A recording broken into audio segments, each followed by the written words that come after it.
Uh, so I'm definitely recording on this end. I'm rolling. Cool. All right. Hi, my name is Kyle. I am the director of Garden of the Gods and a regular human that exists on the planet Earth. And this is Lucas Skylar Scott, based out of Huntsville. Is that correct? Yeah. Huntsville, Alabama. Will you tell us who you are? What do you do? Yeah. So I do film production in whatever capacity I can find my way involved, as much as possible on any scale possible. So, it's pretty broad. It's a pretty broad stroke. That's pretty much where I stand. I love to. I run my own production company and do some filming myself here in Huntsville. But I'm always trying to rub shoulders with other talented people. So, I'm reaching for the. And that's rub shoulders in a non-sexual manner. Well, whatever it takes to get on set. No, not really. Yeah, right. Of course, network and build those relationships in the film production industry. Right. Exactly. So tell us what you did with Garden of the Gods, apart from get a flat tire. Yeah, well, that didn't happen. Well, I guess that happened. It wasn't really fully flat till the end.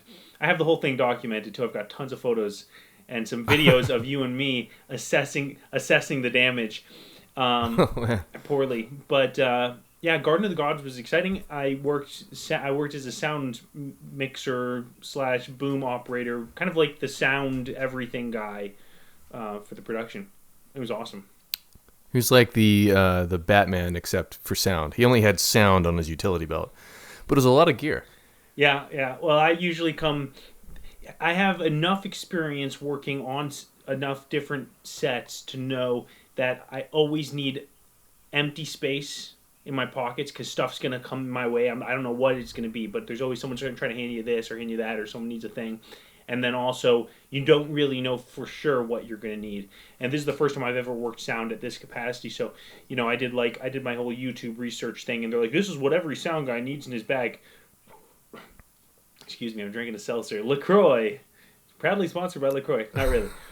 But I did that whole thing, and so, I always wound up bringing way more than I need. I got the fanny pack and the hip bag and the utility belt. It really is like a utility belt. If you look at the pictures. What in the YouTube research, what was the top rated thing that everyone was recommending that you bring? Apart from a microphone. Yeah, backup batteries. Really important if you're going to be working sound, specifically with lavs. If you're going to be working with lavs, you got to have batteries, obviously, and plenty of them in backups.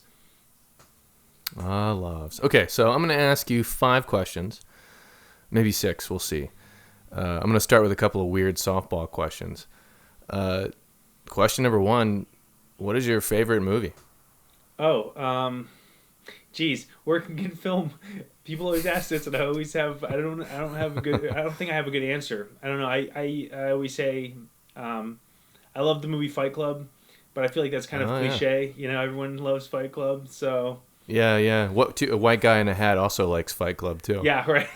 Yeah. So everybody loves that. I don't know. I love all movies, except for the ones that are horrible and bad. So all the good ones. Me too. We have so much in common. Yeah. Let me rephrase it. Then what's your favorite movie that you've seen recently? The one that was the coolest that you've seen recently? Okay. Wow, I don't watch a lot of movies either. I really just. That's surprising. Yeah. I know. That's the next thing that usually comes up. What even is a movie? What is a movie? Do I download that? Is YouTube or a movie that I saw recently that was really good? Jeez, I watched a really bad movie recently. Okay.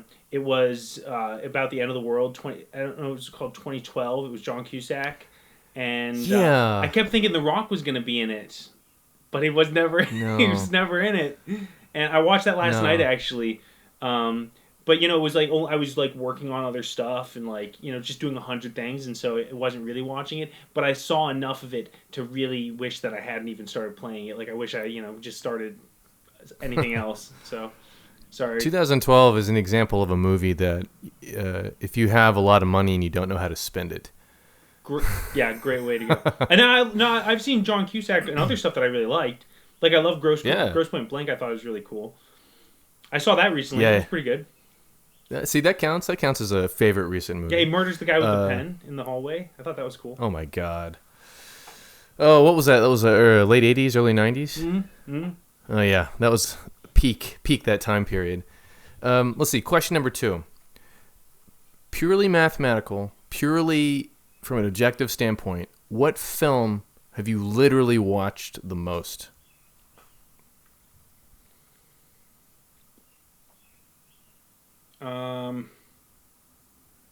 Jeez, man, I don't even know. What about as a kid? I used to watch a lot of Disney.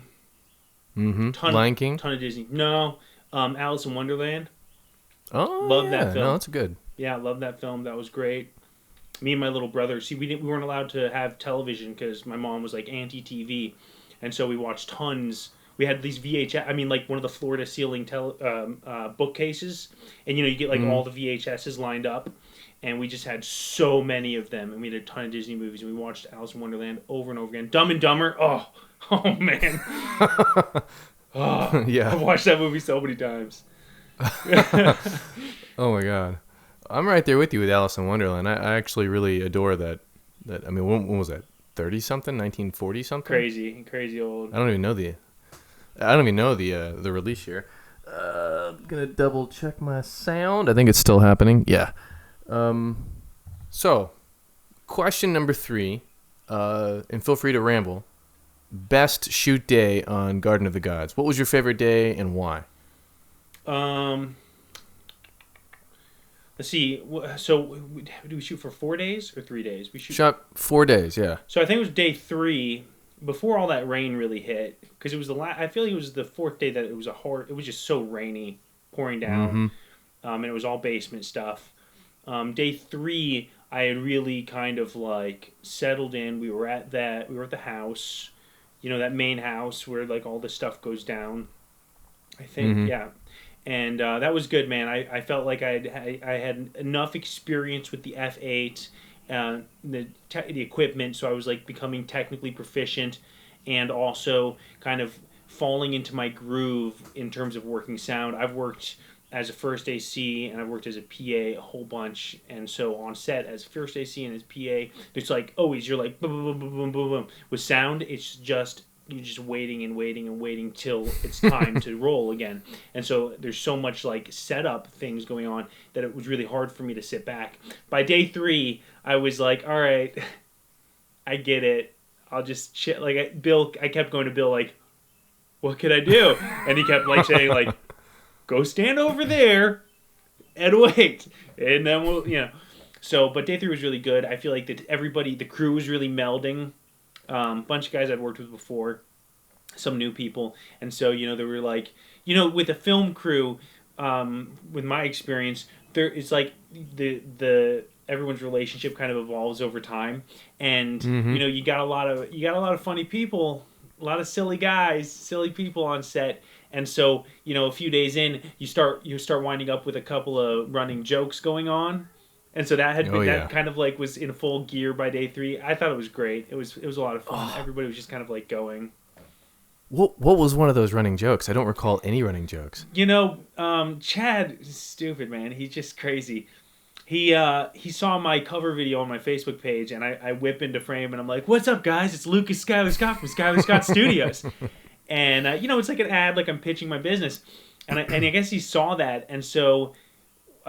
Anytime I like walk into the group or anywhere he saw me, he'd be like, "Hey guys, look, it's Lucas Skylar Scott from Skylar Scott Studios," and it just kind of started going there. So it was just funny, stuff like that. Yeah, film sets are delirious. The first week you get a lot of yelling and angry pushing, and then by the second week it's like we're all in this together. Let's just survive to the end. And the rolling jokes, the continuous humor, like reaches a delirious level. I feel like we hit that point pretty quick. Like no one was angry with anybody. We all got along just fine. And immediately we were delirious. It's because we're like just pushing into nighttime shooting. Like we're getting off at 3 or 4 in the morning. Yep. And we're just like, whatever, Haha. Well, that's and the crazy thing is like, for me, I come out of the gates I'm ready to go. I'm ready. I'm day 3 on day 1. You know, anyone if you want, let's just have a good time. But I have to like reel myself back in, Remember that this is a job. I am at work. I have a job to do. You know, you don't want to be the person that everyone is waiting on. That's not a good position to be in, and you don't want to be cracking jokes and stuff when it's not right. The timing's not right, and so, you know, I got to kind of like pull that back. But it was great, man. It was an awesome shoot. Question number 4. What is your impression? What do you know? What's your experience with Edgar Allan Poe? Very little. Very little. Yeah. Oh, very little. I know that Edgar Allan Poe wrote a ton of stuff very influential, like poetry, I guess, or like something like poetry, short stories, and probably long stories too. Let's see. There's a raven involved at some point. Yeah, that's it. Very little. Very little. Yeah, that's good. So I guess this was the first time you've been on this style of story, like a kind of gothic, Oh yeah, psychological horror kind of a thing. oh yeah, very much so.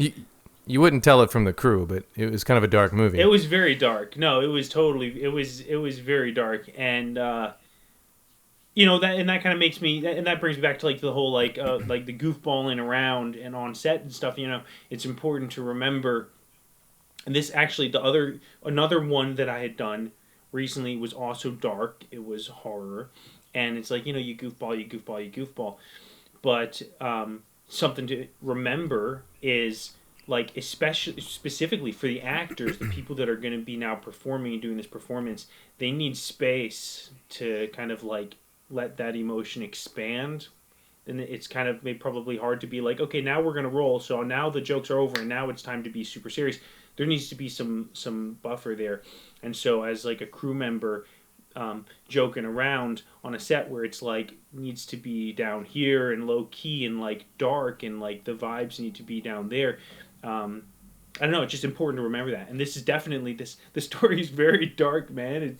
It's murderous. It's murderous. That's the way. It's murderous. It is murderous. So, but it was cool. It was just amazing. I'm a gearhead big time, and so just anytime I get to see unique setups and unique shots getting captured, and especially that amazing shot, you know, in the base. The brick shot? The brick shot, man. The brick shot. The brick shot was so cool. Oh my god. That was so cool. One take. Amazing. One take. Amazing. So. Yeah. Yeah, the gear's a lot of fun, and Bill brings a lot of fun gear and stuff to the table, and there was a lot of rich lights. Oh man. So, final question: what's the capital of Australia? The capital of Australia? Oh, geez. I don't know. Curveball. Wait, hang on. No, I got this one. I'm gonna freeze on it. Can I get a lifeline? It's no, it's not Montreal. That has to do with It does not start with the letter S. Sydney. It does not start with the letter S. It's I thought that was like a backwards hint. That's okay. You get 4 points out of 5. It's all good. No worries. What is the capital? It's Canberra. I was gonna say that. I'm sure. Yeah. It's okay. You know how you remember that? I'll never forget it because it's like a can of bear. Can of bear. I would think it's like a bear cane, like a cane of bears that grows out of the ground. Okay. Yeah. Whatever it takes to Sure. remember it. Australians don't even know that. Yeah. Only people living in Canberra know what the capital of Australia is. So. Checkmate, Australia. Well, and you. Yeah. And me now. We've got an edge on everyone else. Yeah. Well, now they all know if they're watching this. Thank you very much for taking the time. I know this was weird, but I liked it. Where can we That's what she said. find you in the universe? Where can we find you in the universe, and what are you working on now that people should look at? Oh, yeah. You can find me on the internet. That's where you find me, on the interwebs, or in Huntsville, filming something, or on a film set somewhere. But like Lucas Scott, at like Lucas Scott, And my YouTube channel is definitely probably a good place to start digging for dirt on me for blackmail. And that's kind of what I've been working on lately. A couple of small fish in the fire, but that's mainly. I mean, I'm getting into animation now. Watch out! Oh, we're going animated. Uh-oh. Animation, really? Oh yeah. Interesting. Okay. I guess you're handling the lockdown, the shelter in place, the coronavirus stuff pretty well. You going stir crazy? Yeah, well, I thought it seems like I would be being an extrovert and all that, but I really like it. I have like kind of you posted that thing. It was so funny. It was video editors before the lockdown. It's just a shot of them working, and a video editor after all is the same thing. And I was like, oh, got it, you got it. Preach. I'm here in my studio in my editing suite, and I've got 3 terabytes of vlog footage, and who knows what else. Okay. Well, Mr. Scott, it was a pleasure, sir, and thank you very much. Thanks for having me. Thanks for having me on the show. Thanks for having me on the show. And then, I walk off. That's it. Cool. Cool, man.